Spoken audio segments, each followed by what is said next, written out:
This is Johnston, and we're going to be performing an exam today on a patient. So first we're going to do is observation. We're going to observe the patient's back. We're looking for any lesions, any scars, any pimples, moles, anything that's going to interrupt the nervous scope here. So we're looking up and down.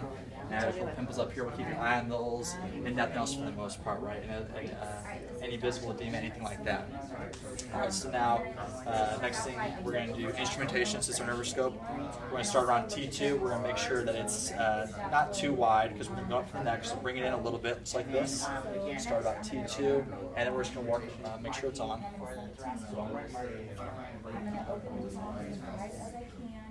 Start about T2, and then we're going to work our way up. Just like that. There we go. And we're looking for any breaks that we might have. And then we've got a couple breaks right there. So if I have a break going inferior to superior, if I have a break, I'll be tracing the inferior aspect of the nervous scope. So I have them right here. Just right about there. And we're going to check that 3 times. So 1,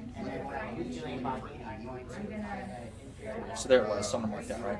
And then going down superior to inferior from T2, if I have a break, I'm going to mark it on the superior aspect, the running edge of the nervous scope. So let's work our way down. At this point, make sure you widen it out as wide as you can and have a good seal on it on the back. So we're starting here and we're just going to work our way down, making sure you stay parallel. There's a break right there. So three times, right? So actually 1, 2, 3, and it's still there. Make sure you do 3 times, and just continue on down. 1, 2, 3. There we go. There. So that's your instrumentation. Now we're going to do static palp. So in the places that we found something, we're going to start at the top, and we're just going to run our hands down, and we're feeling for areas of edema. And likely it's probably going to be in areas that we marked it. It just makes sense, right? So we're going to start here and just kind of work our way down with our fingers. And you feel, and I can feel there's a little bit of edema there, and just continue working our way down. And you're feeling for mushiness, and right there I can feel it's nice and mushy, right? That's what we're looking for. And just at this point, the whole kind of back is really mushy. You know, that's okay. It's not necessarily that side.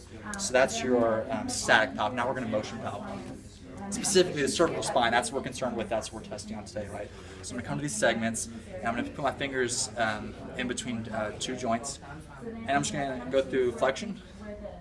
There we go, good. And I'm feeling if they're opening up or not. And this one's not opening up as well, okay? So now we're going to go into rotation. Same concept, right? If I'm rotating to the left, I should feel them opening up. Good, not to the right. And it's kind of lagging to the right, so I'm assuming that it's, at this point, he has a PR. And let's do lateral flexion.